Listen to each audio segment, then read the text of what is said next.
በህዳሴው ግድብ ወይም አባይ ግድብ አካባቢ ተገኘች የተባለችውን ስለዚህ ወፍ እስኪ ትንሽ እናውራ። ወፍ እንደምትመለከቷት ከጀርባዋ ላይ የሆነ አይነት ዲቫይስ የሆነ አይነት የኮምፒውተራይዝድ ዲቫይስ ተገጥሞላት ነበርና የስለላ ወፍ ተብላ ነበረ። ም ኮንስፓይሬሲ ቲዮሪስቶች እንኳን እንደዛ አይነት ነገር አግኝተው በፊትም ያው ወፎች ገቨርንመንት የሚሰራቸው ናቸው፣ የፈጣሪ ስራ አይደሉም፣ ወፎች ለመሰለል ነው የተሰሩት ምናምን በርድስ አር ኖት ሪል የሚል አጀንዳ ነበራቸው። እቺ ወፍ ላይ ከጀርባዋ ላይ የተገጠመው ይህ ዲቫይስ እንደምትመለከቱት ፋውንድ ፕሊዝ ኮንታክት ብሎ ያስቀምጠዋል። ፋውንድ ማለት ይህችን ወፍ ካገኛችኋት ወር ይህን ዲቫይስ ወድቆ ካገኛችሁት በዚህ ኮንታክት አድርጉት ነበር የሚለው። ሶስቱ ነገር ምንድነው? በስዊድን ውስጥ የሚገኝ አንድ ሪሰርች ፋሲሊቲ ነው።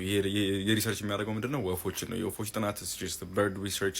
ወፎች ትራቭል ምን ያህል ትራቭል ያደርጋሉ፣ የት ይንቀሳቀሳሉ፣ በምን አይነት ወቅት ከምን አይነት እንትን ጋር ይበራሉ የሚለው ነገር ትራክ የሚያደርግ ነው። በርድ ፕሮቴክሽን፣ በርድ ሪሰርች ኤንድ በርድ ኢንትረስት ፕሮቴክት ያደርጋል። በርድ እንትኖችን ወፎችን በርድ ወፎች ላይ ሪሰርች ያደርጋል። ከዚህ በተጨማሪ ደግሞ ኢንትረስታቸው ምንድን ነው የሚለውን ያጠናል። የተገኘችው ወፍ እዛ አካባቢ ላይ ታይታ አይታወቅም ተብሎ ነበር። ኦፍኮርስ እንደዚህ አካባቢ ላይ አትታይም ነበር በረሃ ነገር ላይ። ግን አሁን ውሃ አለ። ውሃ ታቆራል። የህዳሴው ግድብ ውሃ ስለታቆረ እነዚህ ወፎች ደግሞ ፕሪፈር የሚያደርጉት ውሃ ያለበትን ቦታ ነው። ሲገል ይባላሉ። ስ ቢዋይዲ ሲገል እንደምትባለው ሲገል የተሰየመችው ከዚህ ነው።